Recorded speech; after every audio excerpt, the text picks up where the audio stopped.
الحمد لله الحمد لله نحمده ونستعينه ونستغفره ونؤمن به ونتوكل عليه ونعوذ بالله من شرور أنفسنا ومن سيئات أعمالنا ومن يهده الله فلا مضل له ومن يضلله فلا هادي له وأشهد أن لا إله إلا الله وحده لا شريك له وأشهد أن محمدا عبده ورسوله أرسله الله بالحق بشيرا ونذيرا أما بعد فإن خير الحديث كتاب الله وخير الهدي هدي محمد صلى الله عليه وسلم وشر الأمور محدثاتها وكل محدثة بدعة وكل بدعة ضلالة وكل ضلالة في النار. أعوذ بالله من الشيطان الرجيم. بسم الله الرحمن الرحيم. إنما الصدقات للفقراء والمساكين والعاملين عليها والمولفة قلوبهم وفي الرقاب والغارمين وفي سبيل الله وابن السبيل فريضة من الله والله عليم حكيم. আলহামদুলিল্লাহ, সমস্ত প্রশংসা সমস্ত গুণগান সেই মহান রব্বুল আলামিনের নিমিত্তে, যে মহান রব্বুল আলামিন আজকে আমাদেরকে জুমার দিনে সুন্দর একটি পরিবেশে বসে কোরআন এবং সহিহ সুন্নাহ মোতাবেক কিছু আলোচনা শ্রবণ করার তৌফিক দান করলেন। সেই মহান রব্বুল আলামিনের শুকরিয়া আরছি আমরা বলি আলহামদুলিল্লাহ। তৎসহিত দরুদ এবং সালাম পাঠ করি আমাদের প্রিয় হাবিব সাইয়্যিদুল আম্বিয়া সাইয়্যিদুল হারামাইন মুহাম্মদ সাল্লাল্লাহু আলাইহি ওয়াসাল্লামের প্রতি, বলি সাল্লাল্লাহু আলাইহি ওয়াসাল্লাম। আজকে আমার সামনে সম্মানিত উপস্থিতি এবং পর্দার আড়ালে মা বোনেরা, আজকে আমি আপনাদের সামনে যে বিষয়কে কেন্দ্র করে আলোচনা করব সেটি হচ্ছে আন আহমিয়াতিজ যাকাহ ওয়া আহকামিহা ওয়া ফাদলিহা ওয়া যাকাতুল ফিতর। অর্থাৎ আজকের আলোচ্য বিষয় হচ্ছে যাকাতুল মাল এবং যাকাতুল ফিতর। যাকাত এবং ফিতরা প্রসঙ্গে এ সম্পর্কে সংক্ষিপ্ত কিছু মাসলা মাসাইল নিয়ে ইনশাআল্লাহ আলোকপাত করব। আমা তাওফীক ইল্লা বিল্লাহ, আলাইহি তাওয়াক্কালতু ওয়া ইলাইহি উনীব। সর্বপ্রথম আমরা যে বিষয়ে কথা বলবো সেটি হচ্ছে, আমরা সকলে জানি আল্লাহ সুবহানাহু ওয়া তাআলা আমাদের উপর কিছু বিধানকে ফরজ করেছেন। তো যে সকল বিধান ফরজ করেছেন তার মধ্যে উল্লেখযোগ্য গুরুত্বপূর্ণ একটি বিধান হচ্ছে যাকাত। এই যাকাতের বিষয়ে আমরা কম বেশি সকলেই এ সম্পর্কে একটা ধারণা, একটা স্বচ্ছ ধারণা রাখার চেষ্টা করি। তারপরেও যা স্মরণ করিয়ে দেওয়ার জন্য, আলোচনাগুলো আগে নেই, এগুলো স্মরণ করিয়ে দেওয়ার জন্য, এরপর স্মরণ করার মাধ্যমে বুঝিয়ে আমল করার জন্যই আমাদের উক্ত আলোচনা। সর্বপ্রথম যে বিষয়ে কথা বলবো সেটা হচ্ছে আহমিয়াত যাকাত ফিল ইসলাম। ইসলামে যাকাতের গুরুত্ব কেমন? ইসলামে যাকাতের গুরুত্ব অনেক অনেক বেশি। যাকাত লাইসাত মুজাররাদুন দারবিয়াতুন আও তাবাররুন। যাকাত শুধুমাত্র, যদি কেউ বলে এটা ট্যাক্স, এটা ভুল কথা। যদি কেউ বলে যে শুধুমাত্র সাধারণ দান, এটাও ভুল কথা। বাল হিয়া হাক্কুন মা'লুম, বরং এটা নির্দিষ্ট একটা হক। আল্লাহ রাব্বুল আলামিন হকটা ওয়াজিব করেছেন যে আমওয়ালিল আগনিয়া, এই ধনীদের মালের উপর। আল্লাহ রাব্বুল আলামিন ধনীদের মালের উপর একটা নির্দিষ্ট হক, এটা ওয়াজিব ফরজ করে দিয়েছেন। সুতরাং আপনাকে আমাকে মুসলিম থাকতে হলে পুঙ্খানুপুঙ্খভাবে সঠিকভাবে হিসাব বের করে যারা যাদের কাছে নিছাব পরিমাণ মাল রয়েছে তাদেরকে অবশ্যই জাকাত বের করতেই হবে, এর বিকল্প কোনো পথ নেই। জাকাতের গুরুত্ব এতটাই বেশি যে পবিত্র কোরআনুল কারিমে প্রায় 30 জায়গায় বা তার চেয়েও বেশি জায়গায় জাকাতের কথা আল্লাহ রাব্বুল আলামিন সালাতের সঙ্গে উল্লেখ করেছেন। যেখানেই সালাত সেখানেই জাকাত, প্রায় এরকম 30টি জায়গায় কি করেছেন আল্লাহ রাব্বুল আলামিন আলোচনা করেছেন, উল্লেখ করেছেন। এতে প্রতীয়মান হয় যে সালাত যেমন গুরুত্বপূর্ণ ফরজ, ঠিক তেমনি ভাবে জাকাতও গুরুত্বপূর্ণ একটি ফরজ বিধান। আল্লাহ সুবহানাহু ওয়া তাআলা পবিত্র কোরআন কারিমে সূরাতুল বাকারার 43 নম্বর আয়াতে দ্বার 3 করে ঘোষণা করেছেন, ওয়া আকিমুস সালাহ ওয়া আতুজ যাকাত, তোমরা সালাত কায়েম করো, যাকাত প্রদান করো। এই যে সালাতের সঙ্গে যাকাতের কথা কি করেছেন, উল্লেখ করেছেন। এর মানে সালাতও ফরজ, যাকাতও কি ফরজ বিধান। রাসূলুল্লাহ সাল্লাল্লাহু আলাইহি ওয়াসাল্লাম বিশ্ববিখ্যাত হাদিস, সেটা সকলে জানা রয়েছে, রুকনুম মিন আরকানিল ইসলাম, যাকাত হচ্ছে ইসলামের রুকন সমূহের, স্তম্ভ সমূহের অন্যতম গুরুত্বপূর্ণ একটা কি স্তম্ভ। আল্লাহ রাসূল বলেছেন, বুনিয়াল ইসলামু আলা খামসিন, শাহাদু আল্লা ইলাহা ইল্লাল্লাহ ওয়া আন্না মুহাম্মাদুর রাসূলুল্লাহ, ইকামিস সালাত, ইতাজ যাকাত। এই যে যাকাত প্রদান করতে হবে, এটি হচ্ছে একটি ইসলামের গুরুত্বপূর্ণ একটি রুকন। সুতরাং আমাদেরকে মুসলিম থাকতে হলে যাদের উপর যাকাত অর্থাৎ নিসাব পরিমাণ মাল রয়েছে তাদেরকে অবশ্যই যাকাত বের করতেই হবে। দ্বিতীয় যেটি পয়েন্ট আলোচনা করবো সেটি হচ্ছে শুরুতু যাকাত ও মাসাইফু যাকাত, যাকাতের শর্ত, কাদের উপর যাকাত ফরজ। শুরুতু উজুব যাকাত, যাকাত ফরজ হওয়ার জন্য কিছু শর্ত রয়েছে, যদিও বা সেই শর্তগুলো আমরা জানি। প্রথম নাম্বার শর্ত আল ইসলাম, একজন মুসলিমকেই যাকাত প্রদান করতে হয়। সুতরাং কোন গায়রে মুসলিম যাকাত দেবে, যাকাত হিসেবে কবুল হয় না, কারণ তাদেরকে তাদের যাকাত কবুল হওয়ার জন্য অবশ্যই ইসলাম গ্রহণ করতে হবে। মুসলিমদের উপর যাকাত ফরজ। দ্বিতীয়ত আল হুররিয়া, মুসলিমদের মধ্যে যারা স্বাধীন, পরাধীন নয়, স্বাধীনদের উপর যাকাত ফরজ, দাসের উপর যাকাত ফরজ নয়। 3 নম্বর মিলকুন নিসাব, নিসাব পরিমাণ মাল হতে হবে, যেমন স্বর্ণ 7.5 ভরি হতে হবে, তারপর রৌপ্য 51 ভরি হতে হবে, অথবা টাকার মূল্যে যদি হয় স্বর্ণ অথবা রূপার মূল্যে যে পরিমাণ টাকা থাকবে সেই পরিমাণ নির্দিষ্ট করে আপনাকে আমাকে যাকাত বের করতে হবে। এ প্রসঙ্গে না বললেই নয়, একটু ক্লিয়ার করে নিই বিষয়টি। আপনি এখন বলবেন যে আমি যাকাত দেব, টাকার যাকাত দেব, আমার কাছে স্বর্ণও নাই, রূপাও বেশি নাই, টাকা অনেক আছে। এখন টাকার যাকাত আপনি কিভাবে দেবেন? আপনাকে হিসাব করতে হবে রূপার যাকাত কত পরিমাণে ফরজ হয়েছে। যেমন 51 ভরি রূপা হলে যাকাত ফরজ হয়, যেটাকে গ্রামে হিসাব করলে 595 গ্রাম, 595 গ্রাম যার কাছে রূপা আছে তাদের উপর যাকাত ফরজ হয়েছে। এখন 595 গ্রাম বা 51 ভরি রূপার দাম বর্তমান কত? বিভিন্ন ক্যারেট আছে, 22 ক্যারেট আছে, 21 ক্যারেট রয়েছে, 18 ক্যারেট রয়েছে, আবার সনাতনী কিছু ওজন রয়েছে। বর্তমান রানিং যদি হিসাব আপনাকে আমি বলি, তাহলে এই রূপার যেটা 22 ক্যারেট, রূপার 22 ক্যারেট বর্তমান ভরি হচ্ছে 6,530 টাকা। যদি 21 ক্যারেট বলি তার ভরি হচ্ছে 6,300 টাকা। যদি 18 ক্যারেট বলি রূপা, এর মূল্য হচ্ছে 5,300 টাকা। এইভাবে হিসাব করলে কত টাকায় রূপার যাকাত হবে, যা হিসাব করে আমরা দেখতে পেরেছি, যদি 18 ক্যারেটে ধরি তাহলে প্রায় 2,70,000 বা 73,000 টাকা। আপনার কাছে যদি জমানো টাকা 2,70,000 টাকা থাকে, তাহলে রূপা অনুযায়ী আপনার উপর যাকাত ফরজ হয়েছে, রূপা অনুযায়ী আপনার যাকাত ফরজ হয়েছে। এই হলো রূপার হিসাব। এরপর যদি আমরা স্বর্ণে চলে যাই, স্বর্ণ তো দাম বর্তমান আকাশচুম্বী হয়ে গেছে।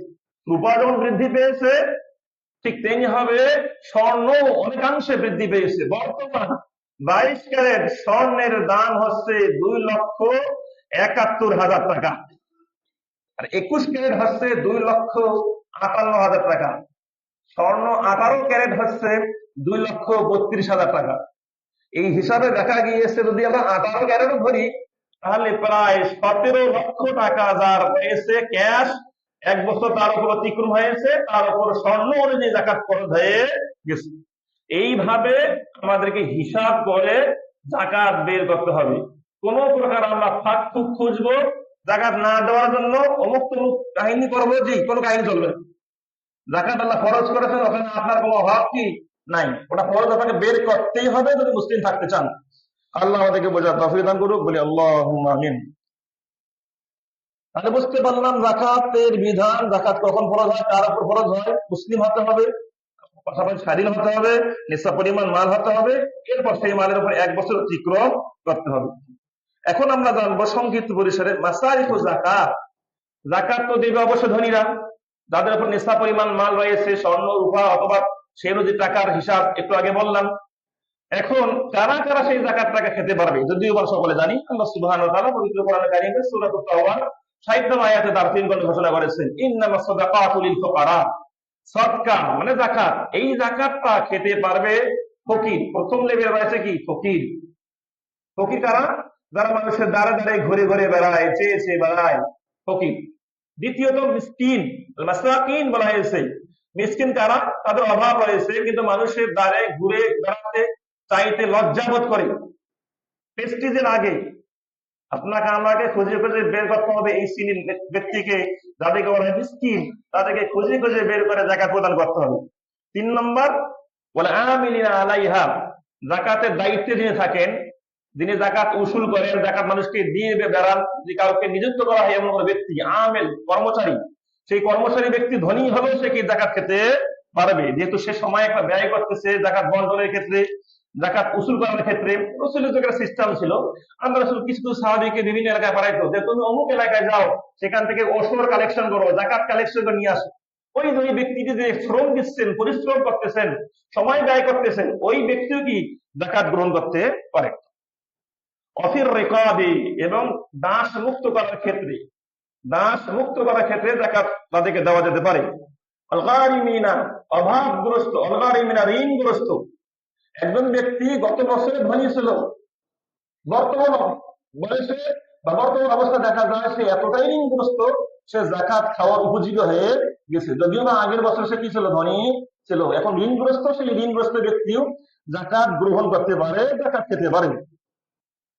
অফি সাবিলিল্লাহ, আল্লাহর রাস্তায়।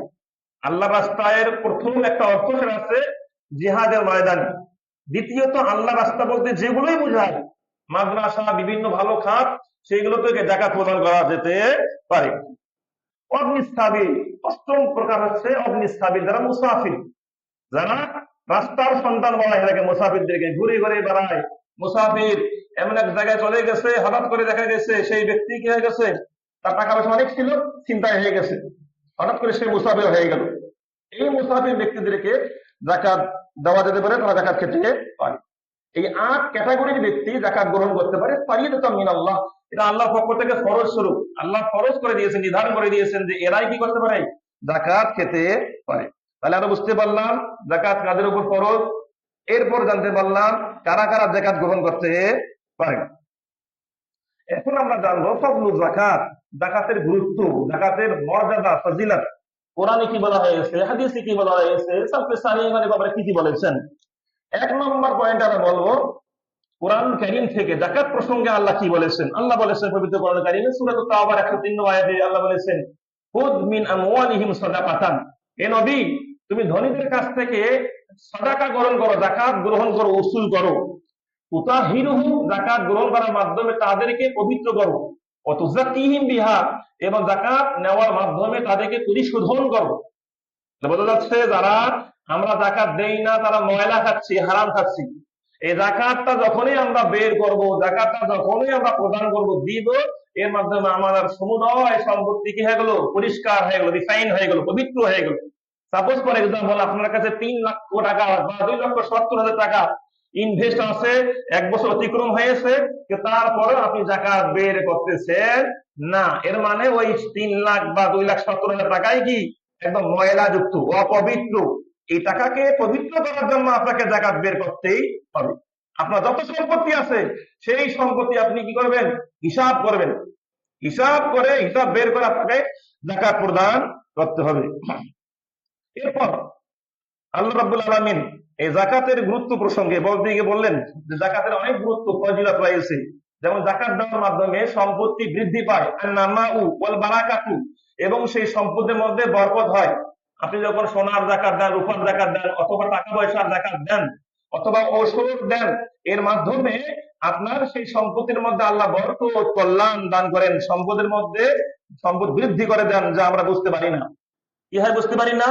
আমাদের মাথার চুল যেমন বৃদ্ধি পায়, হাতের নখ যেমন বৃদ্ধি পায়, আর বুঝতে পারি না, ঠিক তেমনি ভাবে আমার সম্পত্তির মধ্যে আল্লাহ এমন ভাবে বরকত করলাম ঢেলে দেবেন, আমরা বুঝতেও পারবো। সুতরাং আল্লাহ অনেক সময় রহমত বরকত গুলো বোঝা যায় না। আল্লাহ রাব্বুল আলামিন এই প্রসঙ্গে বললেন, ওয়া আতাইতুম মিন যাকাতিন, তোমরা যখন যাকাত প্রদান করো, তোমরা যখন যাকাত দিয়ে থাকো, তুরিদুনা বিহি ওয়াজহাল্লাহ, কি জন্য দাও? তুরিদুনা বিহি ওয়াজহাল্লাহ, আল্লাহর সন্তুষ্টির লক্ষ্যে যখন তোমরা যাকাত প্রদান করো, ফাউলাইকা হুমুল মুদঈফুন, অথবা সেই সমস্ত ব্যক্তিরা যারা যাকাত প্রদান করেছে তাদের মাল আল্লাহ অনেকাংশে বৃদ্ধি করে দেন। সুবহানাল্লাহ। আল্লাহ যেহেতু বলেছেন যারা যাকাত প্রদান করে, যারা সাদাকা দেন, তাদের মাল বৃদ্ধি করেন, মানে আল্লাহ বৃদ্ধি করবেন, আল্লাহ বৃদ্ধি করবেন।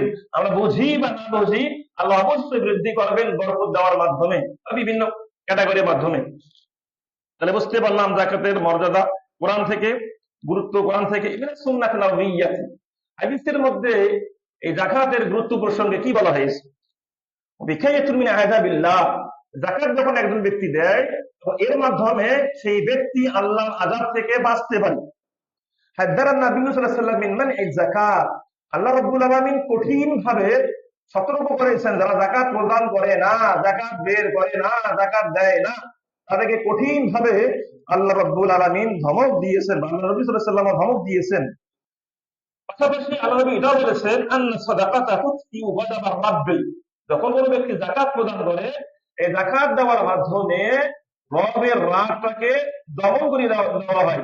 আল্লাহ রাগ হয়ে আছেন, আল্লাহ রাগকে আপনি কমাইতে চান, প্রশমিত করতে চান, তাহলে আপনি যাকাত প্রদান করুন। তাহলে যাকাত বাদ দিয়ে যে নফল সাদাকাত রয়েছে এগুলো প্রদান করুন, এর মাধ্যমে আল্লাহর রাগ থেকে আপনি মুক্তি পেতে পারবেন। পাশাপাশি যাকাতের মাধ্যমে সমাজের মধ্যে অস্বচ্ছতা দূর হয়ে যায়। এ প্রসঙ্গে আল্লাহ রাসূল সাল্লাল্লাহু আলাইহি ওয়াসাল্লাম মুআয বিন জাবাল রাদিয়াল্লাহু আনহু বলেছেন যে ইলাম আলিমহুম, তুমি তাদেরকে জানিয়ে দাও, আল্লাহ ইফতারাদা আলাইহিম সাদাকাতান, আল্লাহ রাব্বুল আলামিন ধনীদের উপর যাকাত ফরজ করেছেন। তুখাযু মিন আগনিয়াহিম, ধনীদের কাছ থেকে যাকাতকে গ্রহণ করতে হয়, ওয়া তুরাদ্দু আলা ফুকারাইহিম, এবং তাদের যে গরীব রয়েছে এই গরীবদের মাঝে সেই সম্পত্তি বন্টন করতে হয়। আমরা যখন, অথবা সমাজের যখন ধনবান ব্যক্তিরা প্রকৃতপক্ষে সঠিকভাবে, অ্যাপ্রোপ্রিয়েটলি, যথাযথভাবে যাকাত যদি বের করতে পারে, তাহলে দেখা যাবে অনেকাংশে সমাজ থেকে, গ্রাম থেকে, অঞ্চল থেকে দারিদ্রতা মোচন হয়ে যাবে।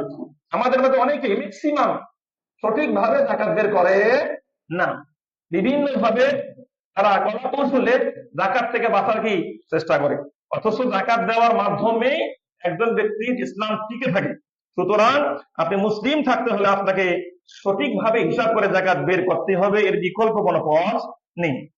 যাকাতের গুরুত্বের কথা বলতে গিয়ে আবু বকর রাদিয়াল্লাহু তাআলা আনহু বলেছেন, তিনি কঠিন ভাবে ধমক দিয়েছেন তাদেরকে, বলেছেন ওয়াল্লাহি লা উকাতিলান্না, আল্লাহর কসম আমি তাদের সঙ্গে যুদ্ধ করব, মান ফাররাকা বাইনা সালাতি ওয়া যাকাত, যে সমস্ত ব্যক্তিরা সালাত এবং যাকাতের মাঝে পার্থক্য সৃষ্টি করে, তাদেরকে আমি অবশ্যই তাদের সঙ্গে জিহাদ ঘোষণা করলাম। আবু বকর রাদিয়াল্লাহু তাআলা খেলাফত কালে কিছু দল, কিছু লোকেরা তারা কি করলো, যাকাতকে অস্বীকার করতে লাগলো। রাসূল যখন ছিলেন তখন যাকাত দিয়েছে, এখন যাকাতের প্রয়োজন নাই। তখন তিনি কঠিন ভাবে কঠোর পদক্ষেপ নিলেন, তিনি বললেন যারা সালাত এবং যাকাতের মধ্যে পার্থক্য করবে তাদের সঙ্গে আমি যুদ্ধের ঘোষণা করলাম, যারা সালাত করবে কিন্তু যাকাত দেবে না তাদের সঙ্গে যুদ্ধ করবো। ইয়াযু বিল্লাহ। অত্র বাণীটি স্পষ্ট প্রমাণ বহন করে যে যাকাতের গুরুত্ব কতই নাকি বেশি। আল্লাহ সুবহানাহু ওয়া তাআলা আমাদের ধনবান ব্যক্তিদেরকে সঠিকভাবে যাকাত দেওয়ার তৌফিক দান করুন, বলি আল্লাহুম্মা আমিন। হাসান বসরি রাহিমাহুল্লাহ এই যাকাত প্রসঙ্গে বলতে গিয়ে তিনি বললেন, হাসিনু আমওয়ালাকুম বিযাকাত, হে দুনিয়ার মানুষ জাতি, তোমরা তোমাদের মালকে যাকাত দেওয়ার মাধ্যমে পবিত্র করো, সংরক্ষণ করো। ওয়াজাউ মারদাকুম বিসাদাকা, পাশাপাশি তোমরা তোমাদের রোগীদের ট্রিটমেন্ট করো সাধারণ সরকার দেওয়ার মাধ্যমে। আমাদের অনেকের বিভিন্ন সময় দেখা যায় অনেক রোগ বা কিছু রোগ আছে স্থায়ী রোগ, ভালো হয় না ভালো হয় না, অনেক ট্রিটমেন্ট করেছি, অনেক চিকিৎসা করেছি। তো অত বাড়ি থেকে বলা যাচ্ছে সেই রোগের চিকিৎসা করতে হবে সাধারণ সাদাকার মাধ্যমে। সেই রোগের নিয়াতে আমরা সাধারণ সৎকা করবো, আশা করা যায় আল্লাহ চাইলে সেই রোগটা ভালো হতেও কি পারে। ভালো হয়েছে এরকম অনেক নজির আমরা কি দেখেছি। কেমন দেখেছি? সৌদি আরবের একটা বিশাল একটা হাসপাতালে একজন ব্যক্তি ক্যান্সারের চিকিৎসা করতেছিল। তা ক্যান্সার চিকিৎসা করতেছিল, ক্যান্সার চিকিৎসা করতে ক্যান্সার ভালো হয় না, ক্যান্সার কি ভালো হয় না। তো একদিন তিনি কি করলেন, এই তার রোগের কারণে তিনি চিকিৎসার দান সাদাকা করলেন, রোগের কারণে তিনি সাদাকা করলেন। তো কিছুদিন পর সেই ব্যক্তি আবার একটু পরীক্ষা নিরীক্ষা করার জন্য সেই হাসপাতালে গেল, গিয়ে দেখে তার ক্যান্সার জিরো, ক্যান্সার আর নাই। মানে ভালো হয়ে গেছে, মানে কি ভালো হয়ে গেছে। এর মানে বোঝা যাচ্ছে এই যে বলেছেন হাসান বাসরি রাহিমাহুল্লাহ, দাউ মারদাকুম বিসাদাকা, তোমরা তোমাদের রোগীদের চিকিৎসা করো, রোগের ট্রিটমেন্ট করো সাদাকার মাধ্যমে। এই সদকা দেওয়ার মাধ্যমে আল্লাহ তার রোগটা ভালো করে দিয়েছেন। সুবহানাল্লাহ। আল্লাহ সুবহানাহু ওয়া তাআলা আমাদেরকে দান সাদাকা বেশি বেশি করা তৌফিক দান করুন বলে আল্লাহুম্মা আমিন। পাশাপাশি যেটা ফরজ, এখানে কোনো কম্প্রোমাইজ নাই, যেটা ফরজ যাকাত দিতেই হবে, দিতেই হবে, এর বিকল্প বিকল্প কোনো পথ নেই। আল্লাহ সুবহানাহু ওয়া তাআলা আমাদেরকে সঠিকভাবে যাকাত বের করা তৌফিক দান করুন বলে আল্লাহুম্মা আমিন। আল হিকমাতু মিন মাশরুইয়্যাতি যাকাত, যাকাতের হিকমা কি, কি কারণে যাকাতের বিধান আল্লাহ কি করেছেন, চালু রেখেছেন। এক নম্বর পয়েন্ট সেটা হচ্ছে মুওয়াসাতুল ফুকারা, দরিদ্রদের প্রতি সহায় হওয়ার জন্য, তাদের প্রতি সহায় হওয়ার জন্য এই যাকাতের বিধান করেছেন। এখন ধনী তখন যাকাত বের করবে, এই যাকাতটা যখন একজন গরিব পাবে, এর মানে সেই গরিব ব্যক্তি কি হলো, উপকৃত হলো, সে সচ্ছল হলো, তার মনটা ভালো থাকলো, এই জন্য কি যাকাতের বিধান চালু করা হয়েছে। দ্বিতীয়ত নিজের নাফসকে কন্ট্রোল করার জন্য, নিজের নাফসকে কৃপণা থেকে মুক্ত করার জন্য। দখিল হয়ে গেছে অন্তরটা, দান করতেই চায় না, যাকাত দিতেই চায় না, যাকাত বের করলে মানে এত অনেক সম্পদ নষ্ট হয়ে গেল, চলে গেল, ক্ষতি হয়ে গেল, বের করতেই চায় না। আর দখিলতা থেকে এটাকে বের করার জন্য যাকাতের বিধান করা হয়েছে। তাওবিদুল গিনা আন ইসতিখাবি ওয়াল বাদলি ওয়া কাসবি হাদ্দাতিশ শহীদ, বলা হয়েছে ধনীকে অভ্যস্ত করা দান করার ব্যাপারে, সেটা সম্ভব কখন হয়, বিশেষ করে যাকাতের মাধ্যমে হয়ে থাকে। পাশাপাশি তানশীতুল ইকতিসাদ, অর্থনৈতিক একটা অবস্থা সচল রাখার জন্য যাকাতের বিধান করা হয়েছে। যখন ধনীরা সঠিকভাবে সমাজে, গ্রামে, অঞ্চলে যাকাত প্রদান করবে, যাকাত বের করবে, তখন অর্থনৈতিক অবস্থা কি হয়ে গেল, ভালো হয়ে গেল।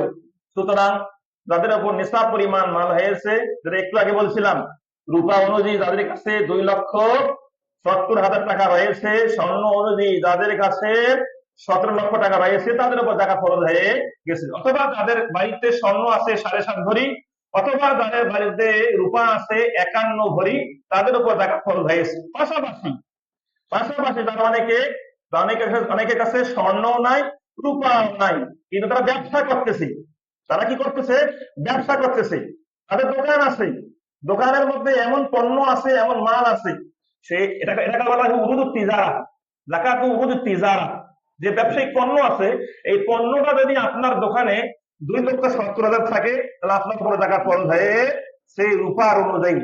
আর যদি 17 লক্ষ টাকা থাকে, তাহলে আপনার উপর যাকাত ফরজ হয়েছে স্বর্ণ অনুযায়ী। সুতরাং আমাদের অনেকেই ব্যবসায়িকরা দোকানের মালে যাকাত দেয় না, অথচ তাদের দোকানে প্রায় 5 লাখ, 10 লাখ, 15 লাখ, 20 লাখ টাকা না আছে, ওই টাকার উপর যাকাত ফরজ হয়েছে, খেয়ালই করেন, চিন্তাও করেন। সুতরাং আপনাকেও যাকাত বের করতে হবে, কারণ ওই সম্পদ থেকে আপনি সারা বছর খাচ্ছেন, লাভ নিয়ে লাভ গ্রহণ করে কি সারা বছর খাচ্ছেন। শুধু ব্যবসায়িক পণ্যের মধ্যেও আপনাকে যাকাত দিতে হবে। আল্লাহ সুবহানাহু ওয়া তাআলা আমাদেরকে বোঝার তৌফিক দান করুন, বলি আল্লাহুম্মা আমিন। যাকাত আসলে এর অনেক গুরুত্ব, অনেক ফজিলত। যাকাত অবশ্যই বালা মুসিবত দূর করে, যাকাত আমাদের মাঝে বরকত নিয়ে আসে। যেমন রাসূলুল্লাহ সাল্লাল্লাহু আলাইহি ওয়াসাল্লাম বলেছেন, না নাকাসাত সাদাকাতুন মিন মালিন, আপনি যদি দান সদকা করেন, দান সদকা করলে আপনার মাল কমে না, আপনার টাকা পয়সা কমবে না। এটা রাসূলুল্লাহ বলেছেন। দুনিয়ার মানুষের সকলের কথা ভুল হতে পারে, রাসূলের কথা কি ভুল হবে? তৎক্ষণে নয়। রাসূল বলেছেন কমে না মানে কি কমে না। রাসূল বলেছেন কমে না, দান সদকা করলে, যাকাত দিলে আপনার সম্পত্তি কমবে না মানে কমবে না। পৃথিবীতে এমন কোন নজির নেই যে কেউ দান করে, সদকা করে দেউলিয়া হয়েছেন, এমন কিছু নজির নেই। সুতরাং দান সদকা বেশি বেশি করার মাধ্যমে তার সম্পত্তি যেমন ভাবে পরিচ্ছন্ন হয়েছে, ঠিক তেমনি ভাবে তার সম্পদের মধ্যে সে বরকত পেয়েছে, যদি সে আসলে আল্লাহকে সন্তুষ্ট করার লক্ষ্যে রসুলের তরিকা মোতাবেক যাকাত বের করতে পারে, সদকা দিতে পারে। আল্লাহ আমাদেরকে এভাবে সদকা দেওয়ার তৌফিক দান করুক, বলি আল্লাহুম্মা আমিন। রাসূলুল্লাহ সাল্লাল্লাহু আলাইহি ওয়াসাল্লাম আরো বলেছেন, কুল্লু মিন ফি জিল্লি সাদাকাতিহি, প্রত্যেক ব্যক্তি তার সাদাকার ছায়া তলে সে কি করবে, ছায়া গ্রহণ করবে। যখন কোনো ছায়া থাকবে না, আর সে ছায়া ছাড়া, সেই সময়ে সেই ব্যক্তি যা সাদাকা করেছিল, দান করেছিল, সে দানের একটা কি থাকবে, এক্সট্রা ছায়া থাকবে, ছায়া। সেই ছায়ার মধ্যে সে ছায়া গ্রহণ করবে। সুবহানাল্লাহ। হাত্তা ইউফসালা বাইনান নাস, মানুষের মাঝে বিচার ফয়সালা হওয়া পর্যন্ত তারা সেই দানের, সেই সাদাকার ছায়া তলে ছায়া গ্রহণ করতে পারবে ইনশাআল্লাহ। আমাদের হৃদয় এতটাই কঠিন হয়েছে, এতটাই শক্ত হয়েছে, তাদেরকে হাজার করে বলি, ভাই একটু দান করেন, মাদ্রাসার কাজ চলতেছে, অমুক কাজ চলতেছে, মসজিদের কাজ চলতেছে, এতটাই শক্ত, এতটাই কঠোর হৃদয়, তাদের হৃদয় গলেই না, হৃদয় গলতেই চায় না। কেন?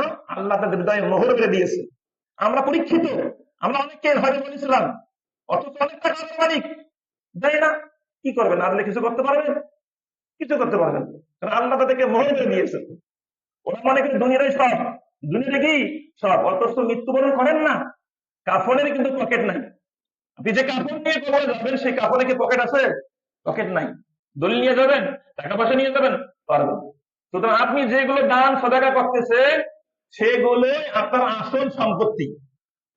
দুনিয়াতে তো আমরা ভালোই আসল সম্পত্তি, আসল মালিককে ভালোই বুঝি আমরা, কিন্তু আসল সম্পত্তি, প্রকৃতপক্ষে আসল সম্পত্তি, প্রকৃত সম্পত্তি কোনগুলো? যেগুলো আমরা দান করি, সেগুলো হচ্ছে কি প্রকৃত সম্পত্তি। আল্লাহ আমাদেরকে বেশি বেশি দান সদকা করার তৌফিক দান করুক, বলে আল্লাহুম্মা আমিন। আর যাকাত তো দিতেই হবে, ওসর তো দিতেই হবে, এর বিকল্প কোনো পথই নেই।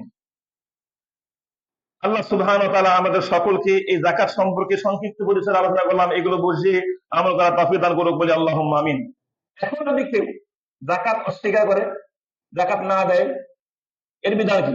হুকমু মানি যাকাত, যদি কেউ টোটালি বলে যে না যাকাত ফরজ নয়, যদি কেউ বলে, ফাহুয়া কাফিরুন বিইজমাইল উম্মাহ, সকল উলামাদের নিকটে সে কি কাফের হয়ে গেছে, ও মুসলিম থাকার কোনো সুযোগ কি নাই। যদি কেউ বলে যে না যাকাত আল্লাহ ফরজ করে নাই, সর্বসম্মতি ক্রমে সে ব্যক্তি একদম কাফের হয়ে গেছে।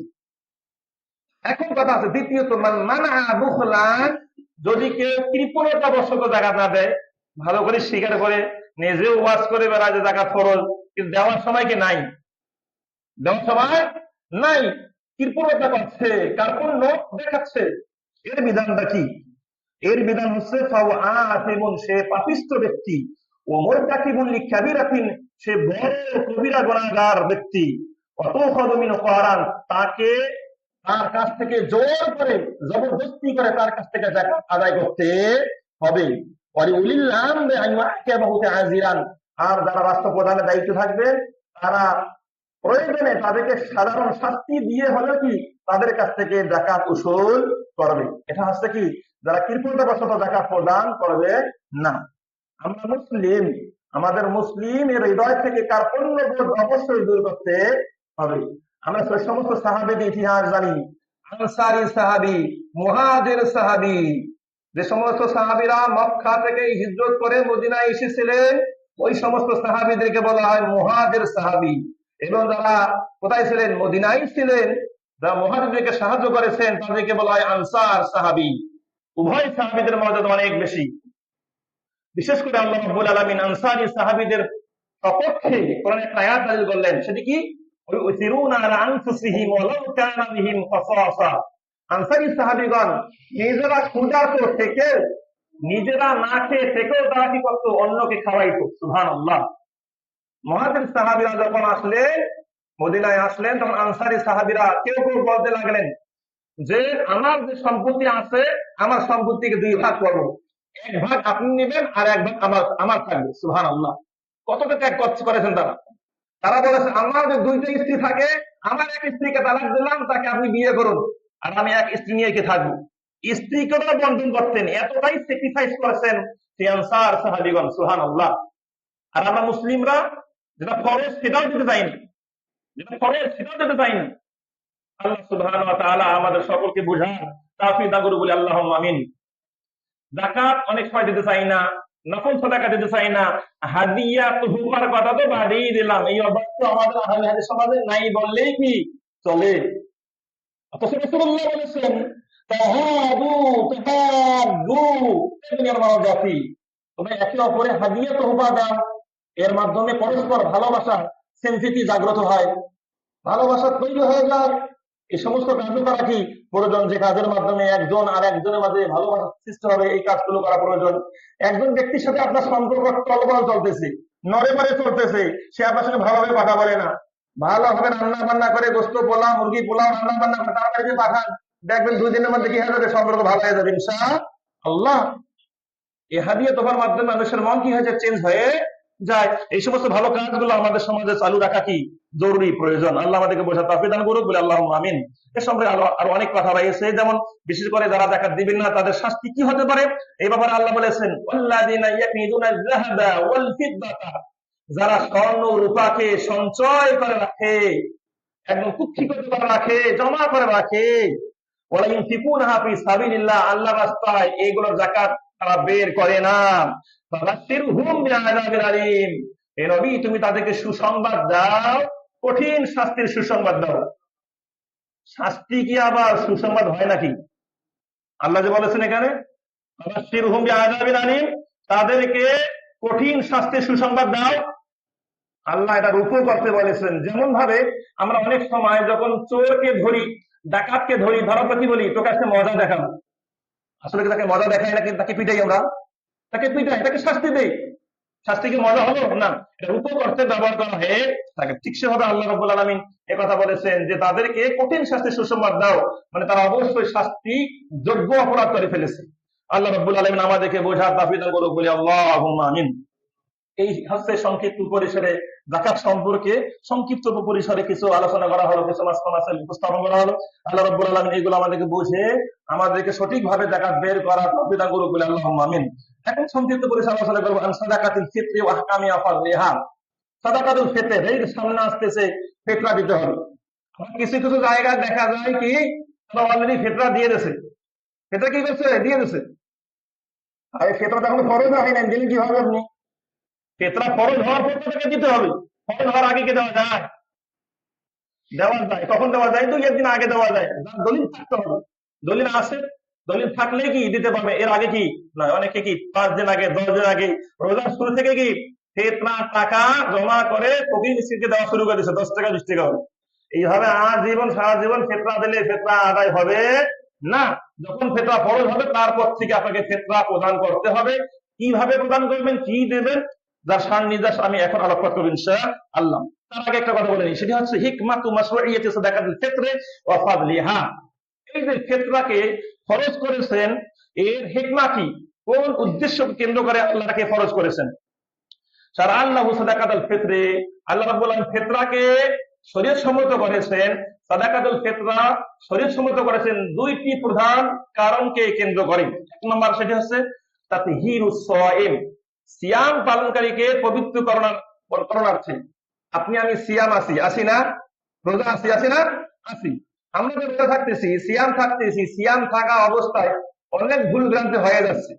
এই যে ভুল ভ্রান্তি থেকে পবিত্র হওয়ার জন্য আমাদের উপর সাদাকাতুল ফিতরাকে ফরজ করেছেন।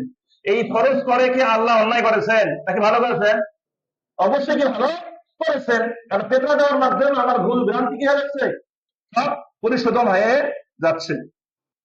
দ্বিতীয়ত ইগনাল মাসাকিন, ফিতরা যে উদ্দেশ্যে ফরজ করেছেন অন্যতম একটা উদ্দেশ্য, কারণ সেটি হচ্ছে মিসকিনদেরকে ধনবান বানানো, মিসকিনদেরকে স্বাবলম্বী বানানো। যারা মিসকিন আছে, যারা ফকির মিসকিন আছে, চেয়ে চেয়ে বেড়ায়, মানুষের দ্বারে দ্বারে ঘুরে ঘুরে বেড়ায়, তারা যেন ঈদের দিন কমপক্ষে মানুষের দ্বারে দ্বারে ঘুরতে না হয়, এই কারণে তাদেরকে যাকাতুল ফিতরা দিতে হবে।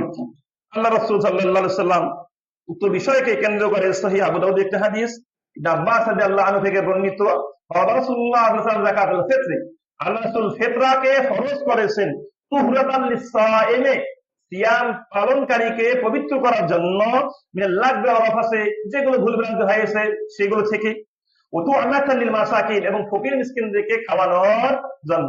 এই মহৎ দুই উদ্দেশ্যকে কেন্দ্র করে আল্লাহ রাব্বুল আলামিন আমাদের উপর সাদাকাতুল ফিতর, ফিতরাকে ফরজ করে দিয়েছেন। এখন আমরা জানবো হুকমুহা ওয়া লা মান তাজিবু, ফিতরা দেওয়ার বিধান কি? ফিতরা দেওয়ার বিধান আছে অবশ্যই ফরজ, এটা কোনো নফল নয়, এটা কোনো সুন্নত নয়। আবার আমাদের কিছু কিছু সমাজে একটা নিয়ম চালু রয়েছে, তারা বলে ফিতরা তাদের উপর ফরজ যাদের কাছে নেশাব পরিমাণ মাল আছে। নাউজুবিল্লাহ মিন যালিক, যাদের কাছে নেশাব পরিমাণ মাল আছে, মানে যাকাত ফরজ হয়ে গেছে, তাদের উপর কি ফিতরা কি ফরজ? এটা কিছু কিছু সমাজে কি চালু আছে, এ কথাটি ভুল। ফিতরা কাদের উপর ফরজ? অবশ্যই ফিতরা ফরজ করে দেওয়া হয়েছে প্রত্যেক ছোট বড়, পুরুষ নারী, স্বাধীন পরাধীন উভয়ের উপর, সকলের উপর ফিতরা ফরজ করা হয়েছে। কিন্তু যাকাত কিন্তু পরাধীনের উপর, দাসের উপর ফরজ নয়, কিন্তু ফিতরা কিন্তু পরাধীন দাসের উপরও কি ফরজ করে দেওয়া হয়েছে। তো অবশ্যই এই এটা একটা শর্ত রয়েছে। শর্তটা কি? আইয়াম লাকাল মুসলিম কুতা ইয়াউমিহি, যাকাতুল ফিতরাকে সবাই দেবে নাকি কারা কারা দিতে পারে? ফিতরা তারাই দেবে যাদের কাছে ঈদের দিন, ঈদের রাত্রি খাওয়া দাওয়া করার মতো টাকা পয়সা রয়েছে, খাবার রয়েছে, পাশাপাশি এটা খাবার দাবার থাকার পর এক্সট্রা যে সম্পত্তি আছে, খাদ্য আছে, যদি কারো থাকে, সেই ব্যক্তির উপর কি ফিতরা ফরজ। এখন আপনি বলবেন, অনেক সময় বলে যে আমি গরিব মানুষ, আমার উপর কি ফিতরা ফরজ নয়, আমি টাকা পয়সা কম উপার্জন করি, আমার উপর ফিতরা ফরজ নয়। আপনার কাছে কি ঈদের রাতে দিনে খাবার খাওয়ার মতো টাকা পয়সা নেই? যদি থাকে আর এক্সট্রা কিছু থাকে, তাহলে আপনার উপর কি ফিতরা দেওয়া কি ফরজ। ফিতরা আপনি দেবেন, এরপরে যদি কর্তৃপক্ষ যারা ফিতরা আদায় করেন তারা যদি মনে করেন যে আপনি মিসকিনের ক্যাটাগরিতে পড়েন, আপনি পরবর্তীতে কি সেটা খেতে পারবেন, সমস্যা নেই। আল্লাহু আ'লাম বিস-সাওয়াব। আল্লাহ রাসূল সাল্লাল্লাহু আলাইহি ওয়াসাল্লামের বিশ্ববিখ্যাত একটা হাদিস, তাদের উপর সাদাকাতুল ফিতরা ফরজ। রাসূলুল্লাহ সাল্লাল্লাহু আলাইহি ওয়াসাল্লাম যাকাতুল ফিতর মিন রমাদান, আল্লাহ রাসূল সাল্লাল্লাহু আলাইহি ওয়াসাল্লাম ফিতরাকে ফরজ করেছেন সাআম মিন তামরিন, কি পরিমাণ খাবার? এক সা পরিমাণ খেজুর দিতে হবে। সাআম মিন শাইরান, এক সা পরিমাণ জব দিতে হবে। সাআম মিন আকিতিন, এক সা পরিমাণ পনির দিতে হবে। বা এই জাতীয় কি অনেক কথাই কি আল্লাহ রাসূল বলেছেন। কাদেরকে দিতে হবে? আলাল আবদি, যে পরাধীন, যে দাস, ওয়াল হুররি, যে স্বাধীন, ওয়া যাকার ওয়াল উনসা, যে পুরুষ, যে নারী, ওয়াসগীর ওয়াল কাবীর, যে ছোট বড়, সকলের উপর সাদাকাতুল ফিতর অর্থাৎ ফিতরা দেওয়া ফরজ। আল্লাহ সুবহানাহু ওয়া তাআলা অত্র মাসআলা বুঝে সকলকে ফিতরা আদায় করার তৌফিক দান করুক, বলি আল্লাহুম্মা আমিন। এখন আরেকটা পয়েন্ট আছে, সেটি হচ্ছে ওয়াক্তু ইখরাজিহা, কোন সময়ে আপনি ফিতরা দিবেন। যদি আপনি ঈদের 5 দিন আগে, 10 দিন আগে, 1 মাস আগ থেকে শুরু করেন ফিতরা, এই ফিতরা কোশ্চিন কেন আদায় হবে না। সাদাকাতুল ফিতরে ওয়াক্তানে, ফিতরা আদায় করার দুটি সময় রয়েছে। কয়টি সময়? দুটি সময় রয়েছে। ওয়াক্তু জাওয়াজিন, একটা হচ্ছে জায়েজ সময়, মানে এই সময়েও ফিতরা দেওয়া যায়, সেটা হচ্ছে ঈদের 1 দিন অথবা 2 দিন আগে। ঈদের 1 দিন অথবা 2 দিন আগে। যদি 29-এ রোজা হয়, আপনি আমি কি এখন বলতে পারবো যে 29 রোজা হবে? বলতে পারবো? কে বলতে পারবো না?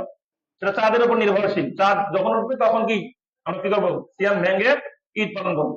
সুতরাং আমরা 29 তারিখ থেকে কি ফিতরা দিতে পারবো।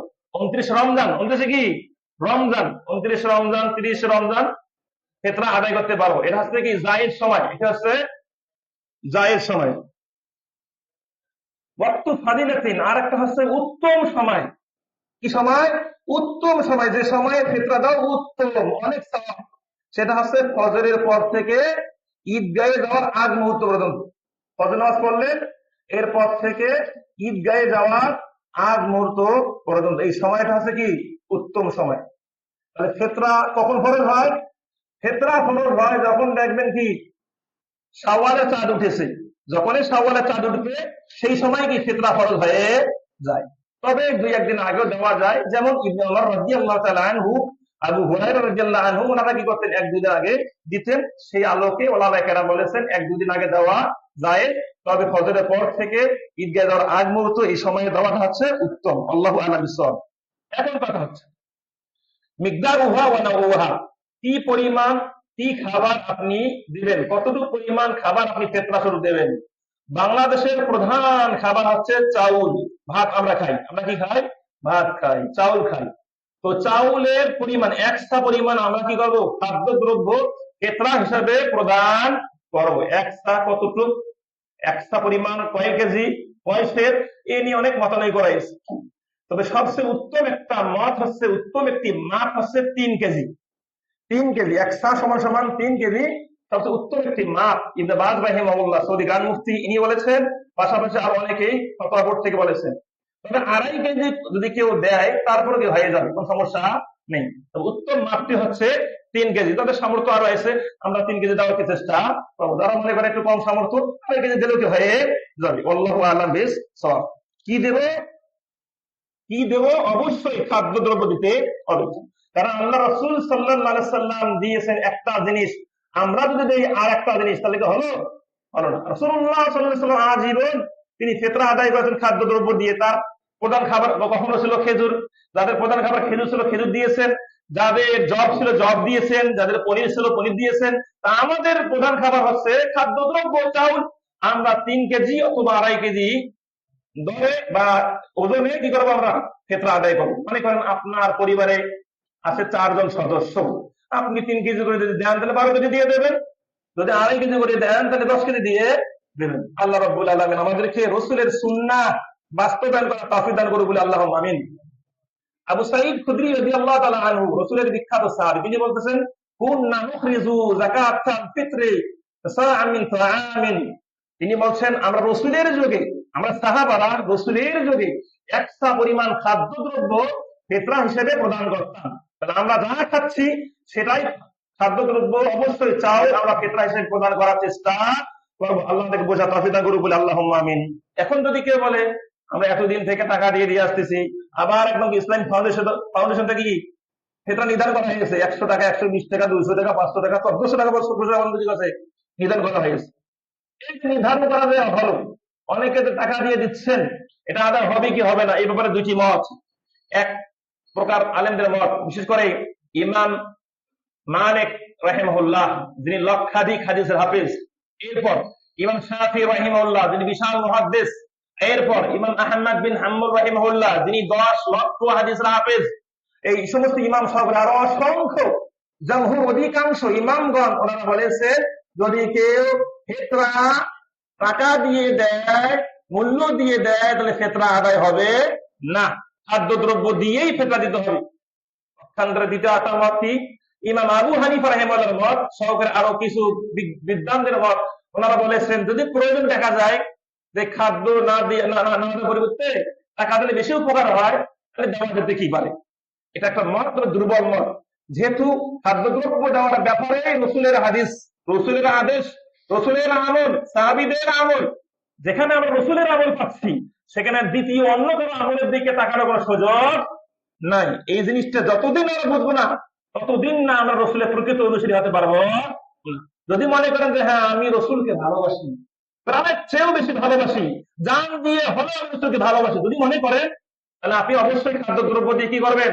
ফিতরা আদায় করবেন। আর ফিতরা আদায় করতে পারলেই, খাদ্যদ্রব্য দিয়ে ফিতরা আদায় করতে পারলেই বোঝা যাবে যে হ্যাঁ আসলে আপনি আল্লাহ রসুলকে ভালোবাসেন। আপনি কথাই নন, আপনি কাজেও কি দেখিয়ে দিয়েছেন যে হ্যাঁ আমি রসুলকে ভালোবাসি, খাদ্যদ্রব্য দিয়ে কি ফিতরা আদায় করলাম। আল্লাহ সুবহানাহু ওয়া তাআলা আমাদেরকে অত্র মাসলাটুকু বুঝে আমাদের সকলকে আমল করার তৌফিক দান করুন বলে আল্লাহুম্মা আমিন। এখানে আরেকটা মাসলা না বললে নয়, হাল তুখরাজ আনিল জানিন। ফিতরা কি? জানিন, ভ্রূণ, যারা পেটের ভেতরে বাচ্চা আছে, পেটের ভেতরে বাচ্চা 5 মাসের, 6 মাসের, 7 মাসের, এখনো জন্মগ্রহণ করেনি, তারও ফিতরা দেওয়া কি ফরজ নাকি না? যে না, যে এখনো জন্মগ্রহণ করেনি তার ফিতরা দেওয়া ফরজ নয়, তবে দেওয়া ভালো, মুস্তাহাব। দেওয়া কি ভালো, মুস্তাহাব। আপনার সন্তান এখনো পেটের মধ্যে আছে, এখন তার পক্ষ থেকে আপনি কি করবেন? ফিতরা দিবেন, এটা ভালো, মুস্তাহাব। যেমন ওসমান রাদিয়াল্লাহু তাআলা আনহু, ইসলামের ৩য় খলিফা ওসমান রাদিয়াল্লাহু তাআলা আনহু, তিনিও কি করতেন? পেটে থাকা বাচ্চার পক্ষ থেকেও ফিতরা আদায় করতেন। এই হাদিসের আলোকে যদি আপনি আদায় করেন, আলহামদুলিল্লাহ, অনেক সওয়াব পেয়ে গেলেন। আর যদি নাও করেন, কোনো গুনাহ হবে না। আল্লাহ আমাদেরকে বোঝার তৌফিক দান করুক বলি আল্লাহুম্মা আমিন। লিমান তুযবাউ, এখন যে পয়েন্টে কথা বলবো সেটা হচ্ছে লিমান তুযবাউ। ফিতরা কাদেরকে দিব? ফিতরা আমরা কাদেরকে দিব যদিও একটু আগে বলা হয়েছে। এই ব্যাপারে দুটি মত আছে। একটা মত হচ্ছে যারাই যাকাত খেতে পারে তারাও ফিতরা খেতে পারে, অর্থাৎ সূরা তাওবার ৬০ নম্বর আয়াতের আলোকে ৮ ক্যাটাগরির লোক তারা ফিতরা খেতে পারে। আর একটা স্ট্রং মত, সবচেয়ে শক্ত মত এবং সঠিক মত, সেটি হচ্ছে রাসূলুল্লাহ স্পষ্ট একটা স্বয়ং সম্পূর্ণ পারফেক্ট একটা হাদিসে বলেছেন যে তু'মাতাল লিল মাসাকিন, ফিতরা তারাই খেতে পারে যারা দরিদ্র, যারা মিসকিন। সুতরাং অত্র স্পষ্ট হাদিসের আলোকে ফিতরা খেতে পারে যারা দরিদ্র এবং মিসকিন, তারা ফিতরা খেতে পারে। আমরা শুধুমাত্র দরিদ্র মিসকিনদেরকে ফিতরা দেওয়ার চেষ্টা করব, যেটা এটা সবচেয়ে সহিহ, এটা সবচেয়ে রাজিহ গ্রহণযোগ্য মত। আল্লাহ আমাদেরকে বোঝার তৌফিক দান করুন, বলি আল্লাহুম্মা আমিন। এখন আরেকটি মাসলা, আপনি যদি মনে করেন আমি ফিতরা দেব অথবা যাকাত দেব, কাকে দেব? আপনি মনে করতেছেন আমি ফিতরা দেব, আমার মেয়েকে ফিতরা দেব, আমার ছেলেকে ফিতরা দেব, আমার স্ত্রীকে ফিতরা দেব, জি না, ফিতরা আদায় হবে না।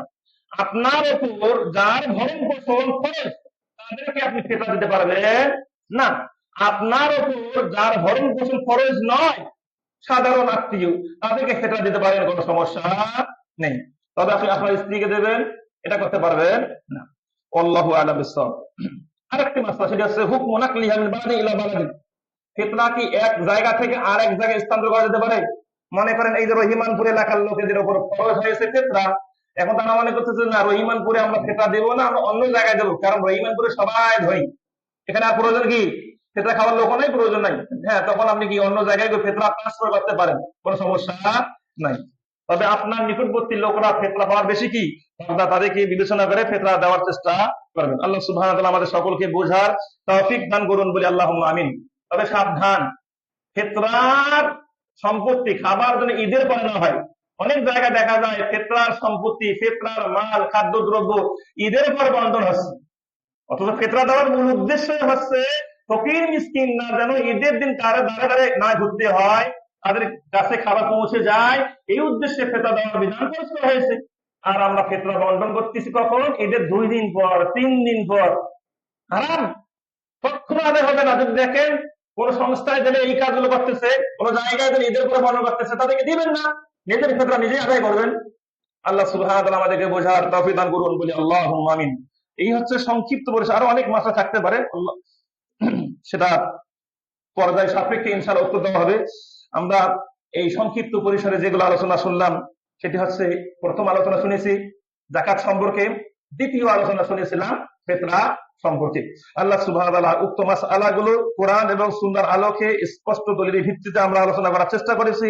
আল্লাহ রাব্বুল আলামিন আমাদের সকলকে রাসূলের অনুসরণার্থে আমাদেরকে সঠিকভাবে এগুলো আদায় করার তৌফিক দান করুন, বলি আল্লাহুম্মা আমিন।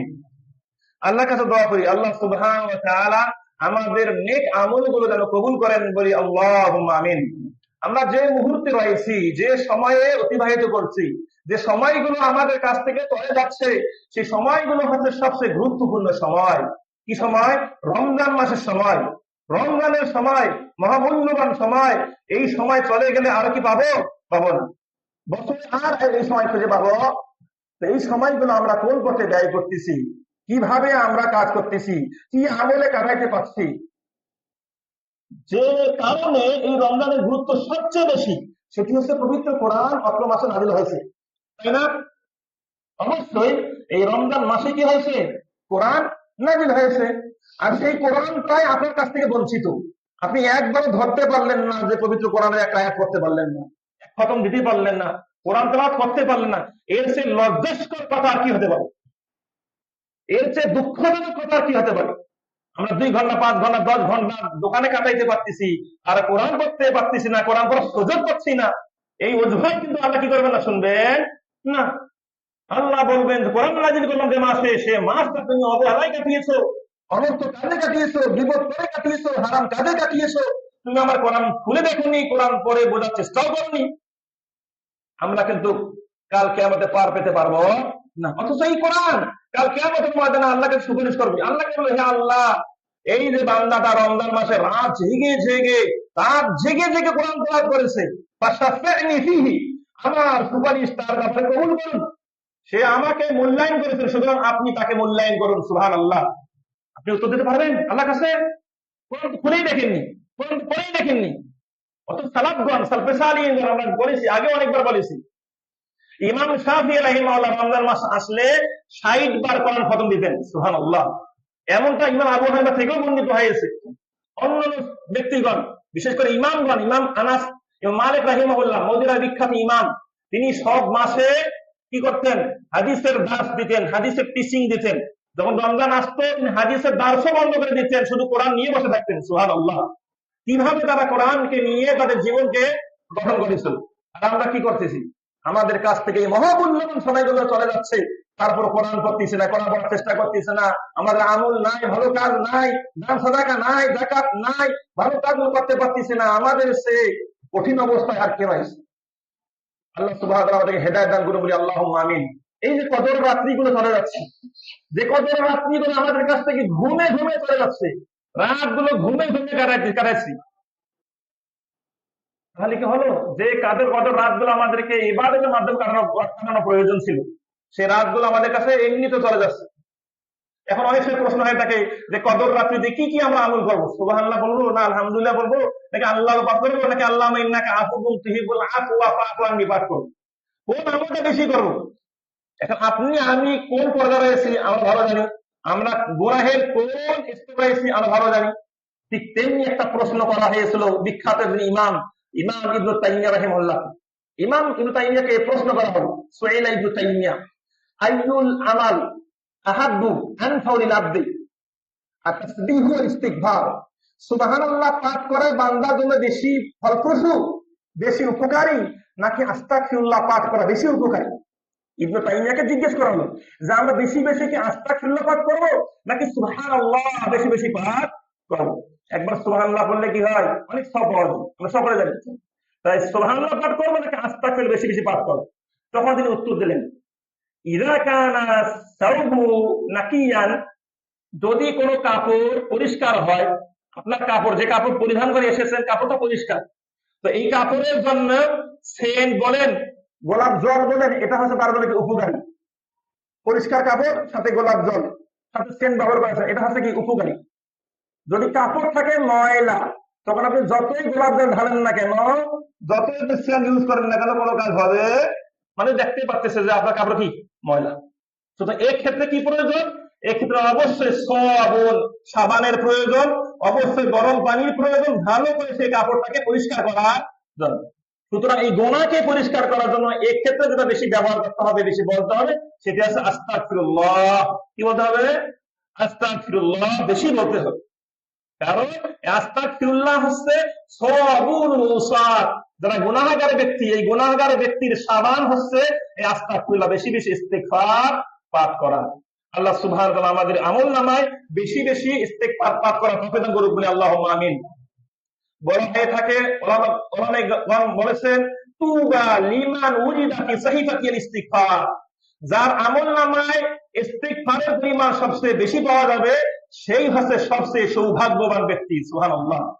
আপনি আমি বেশি বেশি ইস্তিগফার পাঠ করব, যে রাসূলুল্লাহ সাল্লাল্লাহু আলাইহি সাল্লাম قد غفر الله ما تقدم من ذنبه وما تأخر, রাসূলুল্লাহ পূর্বে কোনো গুনাহ নাই, পরে কোনো গুনাহ নাই, একদম কি নিষ্কলুষ, একদম পবিত্র, ইনোসেন্ট আল্লাহ রাসূল সাল্লাল্লাহু আলাইহি সাল্লাম, যার কোনো গুনাহই নাই, সে রাসূল যদি দৈনিক 70 থেকে 100 বার ইস্তিগফার পাঠ করতে পারে, তাহলে আমরা গুনাহগার ব্যক্তি আমাদেরকে কতবার ইস্তিগফার পাঠ করতে হবে, কতবার তওবা করতে হবে?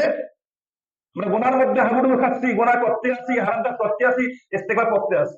আপনাকে হারাম কাজ থেকে বের হয়ে এসে ইস্তিগফার পাঠ করতে হবে, মদ খাওয়া ত্যাগ করে ইস্তিগফার পাঠ করতে হবে, বিড়ি সিগারেট তামাক জর্দা ঘুষ আলাপাতা চুয়ানি ত্যাগ করে আপনাকে ইস্তিগফার পাঠ করতে হবে। তবেই সেই ইস্তিগফার আপনার জীবনকে পরিবর্তন করতে পারবে, আপনার গুনাহ মাফ করতে পারবে। আল্লাহ আমাদেরকে বোঝার তৌফিক দান করুক, বলি আল্লাহুম্মা আমিন। আল্লাহ সুবহানাহু ওয়া তাআলা আমাদের জীবনকে পরিবর্তন করার তৌফিক দান করুক, বলি আল্লাহুম্মা আমিন। আল্লাহ সুবহানাহু ওয়া তাআলা আমাদের সকলকে সঠিক আমল করার মাধ্যমে আমাদের জীবন পরিবর্তন করার তৌফিক দান করুক, বলি আল্লাহুম্মা আমিন।